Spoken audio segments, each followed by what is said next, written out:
Have you ever tried to stop thinking, only to discover that your mind becomes even louder? You tell yourself, don't think about tomorrow, and suddenly you're imagining 10 different disasters. You replay something you said 3 years ago. You argue with people who aren't even there. You prepare answers to questions nobody has asked. But here's the strange truth.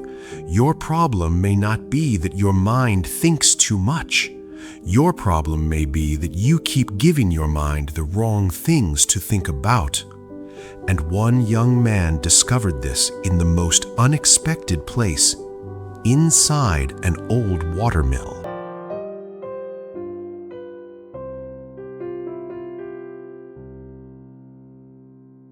In a quiet valley surrounded by green hills, there lived a young man named Ethan. From the outside, Ethan seemed perfectly fine. He worked at his father's workshop, helped his neighbors, laughed with his friends, and went about his days like everyone else.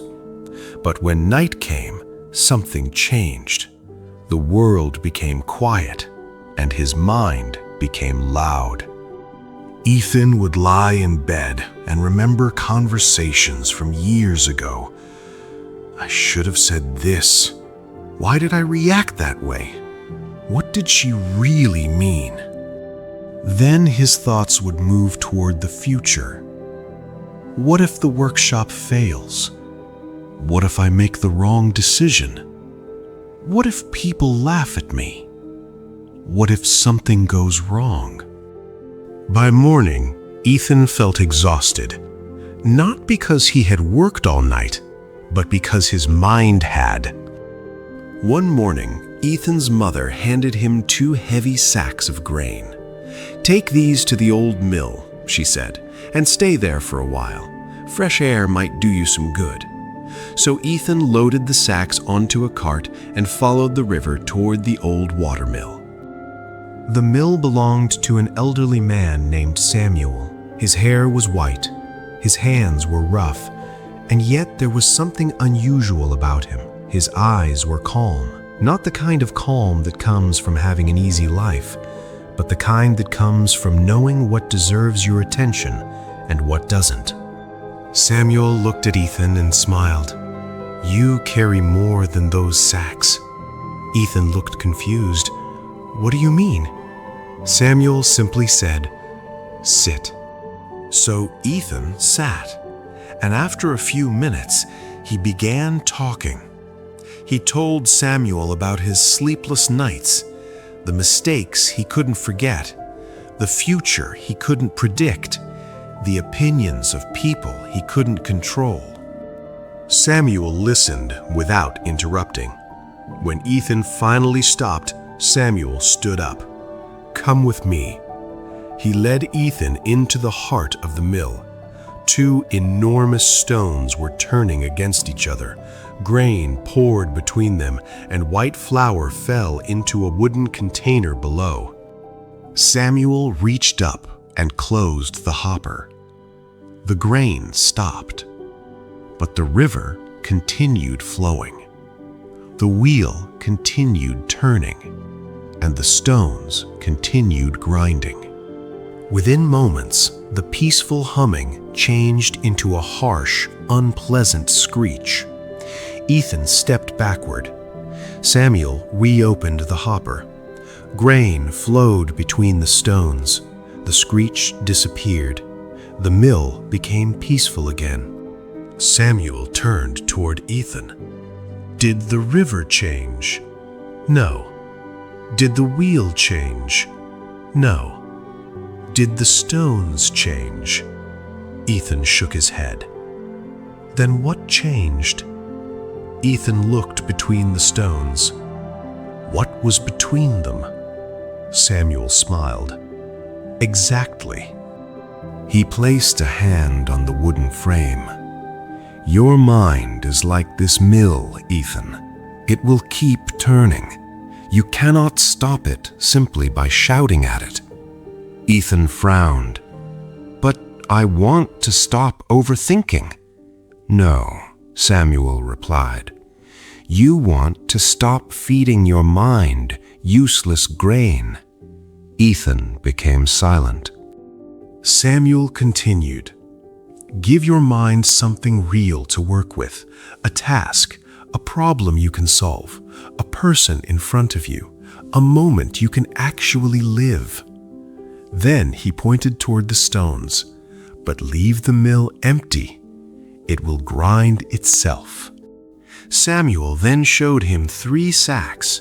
The first was filled with flour. "This is your past," he said. "It has already been ground." He took a handful and placed it back into the mill. Nothing useful came out, only dust. "You can revisit the past," Samuel said, "but you cannot remake it. You can learn from yesterday. You can apologize. You can improve. But replaying the same mistake 100 times doesn't create a better past." Then Samuel pointed to the second sack. It was empty. "This is tomorrow." Ethan looked at him. "You cannot grind tomorrow's harvest today. You can prepare for it. You can plan. You can sharpen your tools. But worrying about something you cannot act upon yet only exhausts the person who will have to face it tomorrow." Finally, Samuel opened the third sack. It was filled with fresh golden grain. "And this," he said, "is today." He placed some grain into Ethan's hands. "This is the only grain your mill can use right now." Ethan slowly looked down at his hands, and for the first time, he understood. The past can teach you, the future can guide you, but only the present can be lived. From that day forward, Ethan began spending more time at the mill. He helped Samuel carry sacks, he cleaned the grinding room, he repaired small things. He learned to listen to the rhythm of the wheel. And something remarkable happened. When his hands were busy with something real, his mind became quieter. One evening, a sudden storm swept across the valley. Rain hammered the mill, and the river began rising fast. For a moment, Ethan felt the old fear returning. What if the mill floods? What if we lose everything? But this time, he didn't stay inside his thoughts. He checked the gate. He moved the grain to higher ground. He secured the door. Then he stopped. He looked at the rushing river and quietly said, "I've done everything my hands can do." The river kept moving, and for the first time, Ethan let it. When morning came, the river had returned to its banks.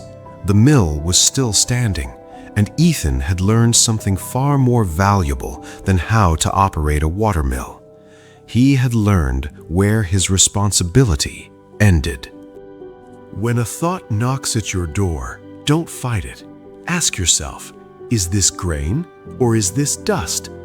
If it's dust, don't fight it. Simply recognize it and let it settle. Because peace isn't something you discover once and keep forever. Peace is something you practice again and again and again. Some days the floor will be clean. Other days you'll find dust everywhere. That's okay. Pick up the broom. Sweep again. And remember the lesson Ethan learned at the old mill. You don't control the river. You don't control the turning of the wheel. But you do have a choice about what you place between the stones. So tonight, before you sleep, ask yourself one simple question. Is this grain or is this dust? So tonight, before you close your eyes, take a moment. Look at the thoughts moving through your mind. Which ones are grain and which ones are dust? If this story gave you a moment of peace, share it with someone whose mind might be working too hard tonight. And tell me in the comments, what is one dust thought you're ready to sweep away? If you enjoyed this story, subscribe to Elevate and Reflect for more stories about wisdom, mindfulness, and personal growth. And remember, the river decides the wheel, but you decide what goes between the stones. Until the next story, take a breath, slow down, and reflect.